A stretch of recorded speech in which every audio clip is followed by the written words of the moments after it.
You've arrived at your grandmother's house. It is the first time you've been there since you were very little, maybe 5 or 6 years old. The scenery of the trees and the buildings and the streets look vaguely familiar as you ride in the back seat of your parents' car, and it looks familiar, but it doesn't warrant any feelings of nostalgia. Of course, you're glad to be able to see her again, but perhaps the excitement is worn off because you're older now and you don't really get excited about seeing people you don't really know that well.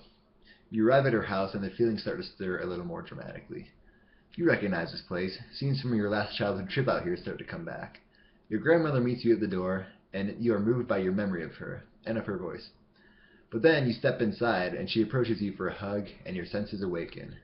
Your smell awakens, not only of her perfume, but of the house, the walls and the baking of some plant that she keeps replanting. The potency of the memories and of your affection for your grandmother heighten, and once again you are 5 years old. There's a fresh reminder of that fleeting yet disarming moment in the mall 1 week earlier when you passed a stranger who wore the same perfume or cologne as someone you had dated for several months, and thoughts of that person once again occupied your mind for the rest of the day. So something's happened here in both these cases. You know who your grandmother is, and you know who your old flame is. You've seen them in pictures and thoughts, and in your memories. You have seen things that reminded you of them. You may have even heard them in videos or over the phone, and all this time you've been reminding yourself of these people. But it never quite hits you until you are introduced to, of all things, their aroma. So what is it about the sense of smell that is so powerful? Although some people lack a sense of smell, this is a familiar topic for most people. Isn't that true? Isn't smell a finely honed way for us to recognize something we've already known? Do not several species of animals both detect danger and find food based solely on their smell? Today I wish to inform you why it is that the sense of smell is so evocative. In doing so, we will explore the science behind smell and the sensory nature of the nose. We will discuss the positive and negative emotions associated with it, why we associate smell so strongly with memories, and our subsequent reaction to the smells with which we have familiarized ourselves. Neuroscientist Dr. Howard Eichenbaum has said, "There's something very interesting about the anatomy of the olfactory system and the memory system of the brain that probably explains why it has this unique power to transport one back in time to a particular phase in their life or a particular day."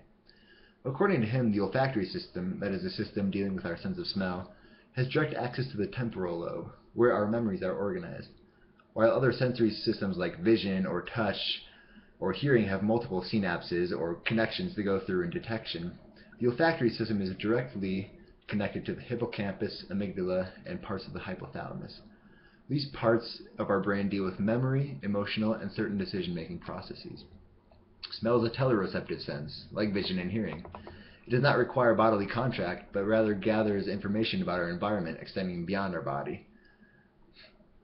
And that is why we smell and register things unconsciously, almost as unconsciously as breathing, actually. Previously, experts believed that humans were capable of sensing up to 10,000 smells, but recent studies have adjusted that number slightly. They say now that we can recognize have up to 1 trillion different types of smells.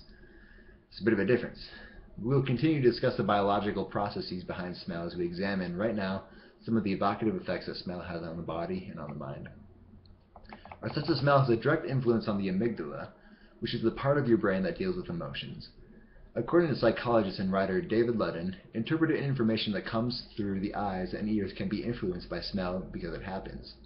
We form associations based on what we see and what we hear with the smell that accompanies it, which is why, in Grandma's case, we see a house, we see a car, we see trees, etc., but these things don't act as emotional instigators quite as powerfully until they are accompanied by the smell of Grandma's house. A smell is a much more specific interpretation of an event or a thing, while we see things like cars and houses and trees all the time and are derived from a much larger database. Some smells scientifically are actually emotional triggers. According to Jeanette Haviland-Jones of Rutgers University, floral odors are mood manipulators and can increase one's general happiness as well as productive social interaction. Other aromatherapists will suggest an innumerable amount of products that increase your well-being. Conversely, some smells affect more than just the olfactory system, but also the somatosensory system, which includes the nerve endings in our nostrils and that are sensitive to things like temperature and pain. Thus, according to the smell report, some unpleasant odors can actually cause us physical pain. So here's a story. One afternoon in high school, my friend and I were at the mall, and with the loss of anything better to do, we were wandering around, looking at stuff, and we eventually wound up in the Yankee Candle store. We spent a good deal of time there smelling the different candles and the different air fresheners, and I ended up buying an air freshener that I used for that whole following summer, whose smell I now associate with everything I did that summer, including things I have a hard time recalling when I just think of the sights and sounds involved. And when I smell a Yankee Candle, regardless of whatever scent it is, I think of the things we did on that typical high school day. The stories I could tell are endless, because smells evoke a particular time and place, and we associate an emotion with it based on the speed by which we process stimuli through our sensory system. Smell acts as a perfect emotional companion for memories of what we see, hear, and touch, because it is a direct link to the amygdala, and it helps us process much more complicated senses. Smells are an aid to us in not only the long-term nostalgic memories, but also in our short-term memory and our sensory memory. Dr. Eichenbaum performed an experiment on rats having to do with smell and memory, and discovered that a rat could remember where his food was buried in sand for up to 1 week after the incident. And though an animal's sense of smell is scientifically proven to be much more acute than a human's, we still use our smell in the identifying and memory processes. Studies show that people, and specifically women, are quite adept at identifying their romantic partners based on smell. In one study where men were asked to rate a woman's attractiveness while being exposed to different odors, the women were rated significantly less attractive when the men were exposed to the smell of, believe it or not, women's tears. This proves a humorous example of how our stored memory associates the use of smell. So I ask you to consider, what is your favorite smell? Or what is a smell that you love? Why do you like it so much? When was the last time you smelled it? Can you remember the first time you smelled it? What people or places come to mind as you smell it? Your answers based on memories indicate the powerful ability of smell, as Dr. Eichenbaum puts it, to transport us back into time. So my fiance has a huge aversion to lots of different types of foods. This is unfortunate for me because I'll eat basically anything, and a lot of my favorite foods are actually on her blacklist, such as Asian food. What smells do you have a strong dislike for? Why, do you know? Also, more importantly, do you know that you have a particular smell, a smell that is unique only to you? So my best friend growing up lives in a house pretty close to mine, and I would go over frequently. And to this day, I can identify exactly the smell of his house. And the funny thing is, he can do the same thing for my house. I didn't even know my house had a smell. That is because we are oblivious to our own personal smells. An eye-opening experience happened for me when I was a missionary serving in Mexico, and I was living almost exclusively with other missionaries about my same age, most of them Mexican. And one of them told me that white people have a distinct smell. And it's true for every race and ethnicity. Genetics have a large part to do with our smell. And when we seek for a compatible mate, for instance, we do not seek one with a similar smell to us, and this is all done unconsciously. Reproduction is often defined by experts as producing fresh genes in the next generation. There's a great article about this by David Ludden titled "You Smell," and that's a good thing that I highly recommend.